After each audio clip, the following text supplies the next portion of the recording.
Okay, shout out sa lahat guys. Eto na, sa long time ago na hindi tayo nakapag-video, nakapag-vlog. Magluluto tayo ngayon ng aming pagkain sa aking kaibigan. Ang luluto ko is ginisang gulay. Marunggay. 6 na piraso yan guys. 6 euro din. Kalabasa. At saka yung okra. And then, opo. Yan lang. Pure veg ang gawin natin ngayon. Walang halong karne o ano. At saka ito na rin ang ating ingredients. Onion, tomato, garlic, and ginger. Yan lang guys. At umpisahan na natin ang magluto. Ayan, shout out sa lahat at magluluto na tayo. It's time for cooking. Ayan guys, sa tagal ng panahon na hindi ako nakapagluto, nakapag-vlog kasi nasa isla tayo. Eto, magluluto na tayo ngayon. Ayan guys. Magluto na tayo ng purong gulay lang kasi matagal tayo hindi nakapagluto. Lagyan ko na siya ng olive oil. Mostly guys, pag nagluluto ako, kahit dito o doon sa Switzerland, ang ginagamit kong pangluto is olive oil. Ito. Tapos pang fry naman, yung normal na yellow na pang frying lang talaga. Pero pagka pang ulam na ganyan, mga gisa-gisa, ang ginagamit ko is olive oil. Yan guys, painitin natin yung mantika. Shout out pala sa lahat ng mga katimpahid. At saka, yung ibang team dyan na parating sumusuporta sa ating munting channel. Shoutout po sa inyong lahat dyan. Di ko na alam kung ano yung mga team ninyo. Basta shoutout sa inyong lahat dyan na nanonood. Ito, ilagay na natin ang ating bebe. Ayun. Diba? Negos lang natin guys. Tapos, sunod na rin natin yung, ay, Diyos ko po, ang ating sibuyas. Ayan. Nag-ano kayo siguro guys, maraming sibuyas. Kasi, masarap talaga kapag maraming ingredients. Yung hindi bitin ba? Yan. Bitaw mo lang yan. So, become a little bit brown. Tapos, ilagay din natin mamaya yung kamatis. Bita lang guys ngayon kasi ano, namiss ko ang mag-ulam ng gulay ba? Yung purong gulay lang, walang karne kasi kahapon nag-ulam ako ng manok na KFC lang naman para to be balanced. Nag-ulam naman tayo ng gulay. Ayan. Ganyan lang guys, mesos lang natin. Kasi kahapon dumaan ako sa Asian market, nakita ko yung mga gulay-gulay dyan, kaya bumili na ako. Diba? Lagyan din natin ng kaunting eto. Alam nyo na yan. Diba? Ayan. Tapos ilagay na rin natin ang kamatis. Tapos yung luya. Ayan guys. Mekos-mekos lang. Mekos-mekos lang natin yan. Hanggang magiging golden brown lahat sila. At saka yung tomato is mag-melt lang siya. Ayan guys. Diyan lang kayo at tatakpan na natin para maluto ng maigi. Ayan. Titignan na natin kung naluto na ba yung ano. Nagisa na yung, nag-melt na yung kamatis. Ayan guys. Tapos ilagay na rin natin ng kalabasa. Ayan. Naluto rin yan. Along. Lagay na natin yung kalabasa. Or the pumpkin. Yung kalabasa na to guys, sa Asian market ko siya nabili para medyo malagkit-lagkit ng konti. Kasi pag sa supermarket, hindi gaya yung sa Pinas. Kaya, this is parang sa Pilipinas din ko na kalabasa guys. Kaya masarap-sarap siya. Ayan. Ganyan lang. And, ilagay na rin natin ang, sabi nito, malunggay. Lahat yan guys, hugas na. Hugas na lahat yan. Ayan.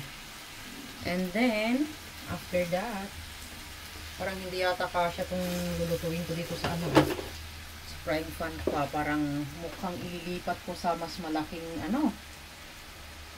Pero hindi na.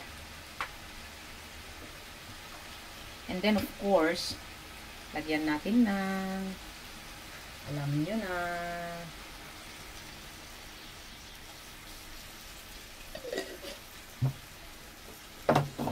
bagong slide.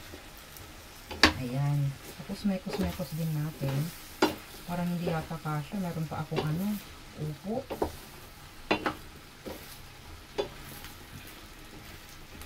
Ayan guys. Tapos tatakpan din natin para maluto ng maigi.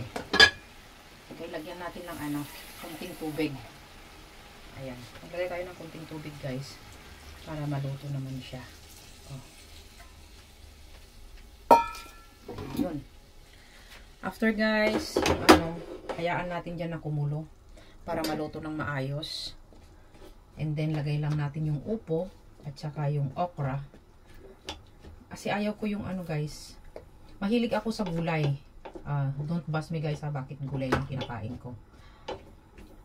Gulay is healthy food. Takpan na natin.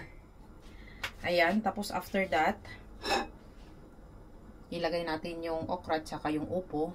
And then, sibugan na. Ay, hindi pa pala ako nakapagsaing. Magsasaing na din tayo. At, of course, hindi ko pakita yung ano, pangalan. Beckenman dyan, magic syrup. Alagyan din natin yan, guys. O, pang syrup. O, antayin lang natin na kumulo hanggang maluto ng maigi. Okay, guys. Ayan na siya.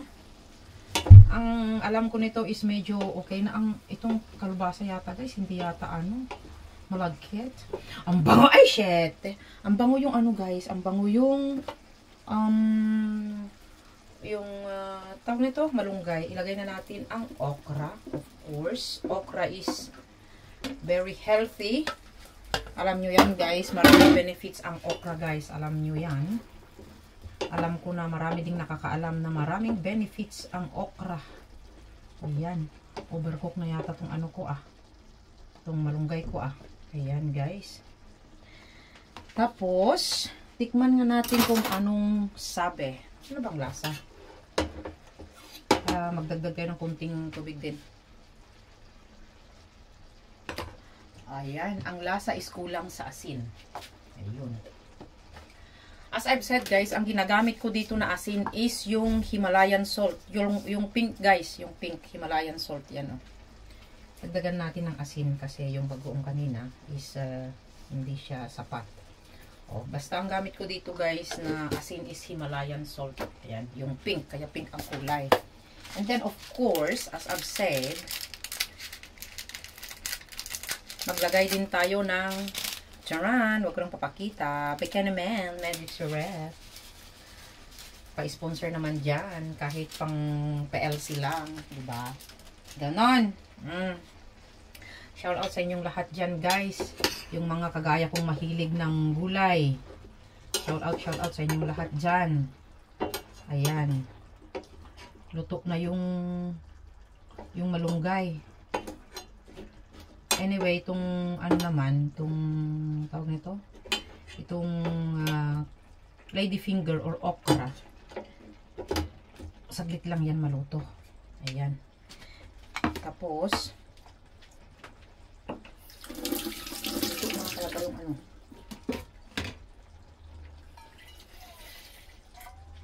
Lagyan natin ng kunting sabaw para maluto yung okra. Ayan guys, antay-antay lang ng kunti. Pag naluto na yung ano, naluto na yung okra, sibugan na guys talaga. Kakain na tayo.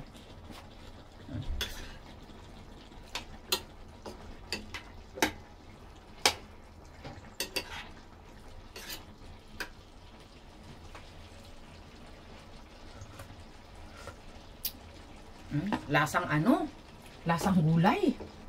Ayun. Ayan guys, lutuin na lang natin yung okra.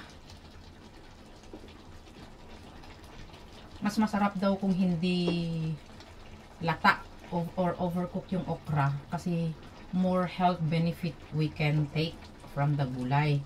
Kaso nga lang, itong ano, medyo overcook na yata. Kung ano natin. Dagdagan pa natin ng kaunti para may kunting sabaw naman. Ayan. Ayan guys. After 2 minutes, puntahan natin. Takpan muna natin. Tapos ilagay natin ang pinakadalas, ang upo. Ayan.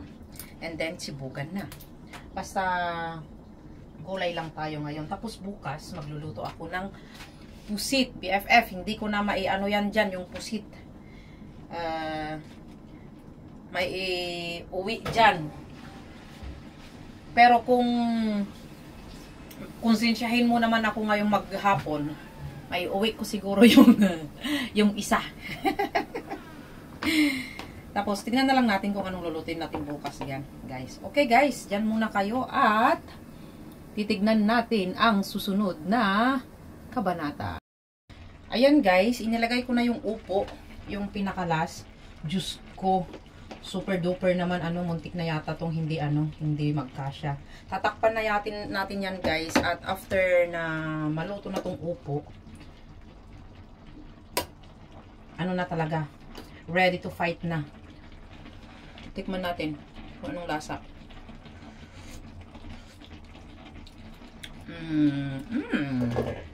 Same like may kulang. Alam ko na, karne sana, pero ayaw ko yung magkarne as of now kasi tawag nito, beds nga tayo eh. And then may kulang talaga. Lagyan natin siya ng, ay, huwag kang makulog, pamintang durog. Ayan guys, yun pala ang kulang natin para magiging masarap siya. Masarap siya. Hindi masarap kag kulang ang ingredients. Ayun guys. Ayan, lutuin na lang natin ang upo. Ito ang gulay guys na sobrang respectful. You know why? Kasi ito ang tinatawag na upo. O, diba? Very respectful beds. Ayan guys. Ayan guys, lulutuin na lang natin yan. And hopefully by 2 minutes, it's everything is loto-loto na. Ayan, shout out po sa inyong lahat guys. Salamat sa walang sawang panonood at pagsuporta sa aking maliit na channel. Ang always nagpapasalamat sa inyo, ayan, si Wilmy Pasaway Vlog. At your service always guys. Back to normal na tayo. Makapag-support na rin ako sa mga kaibigan natin dyan, nagsumusuporta sa akin na hindi ko nasusuportahan for the past 3 months kasi I'm so busy, especially when the time I was in Ireland. Hindi ako nakakahawak ng phone, kaya I'm very sorry guys. Babawi ako this month and next month and upwards. Thank you guys for watching my vlog. Ito po yung aking ulam sa ngayon. May gulay. My very healthy gulay. Yan guys, thank you so much for watching. Bye-bye and I love you all. Goodbye guys. Thank you so much. Bye.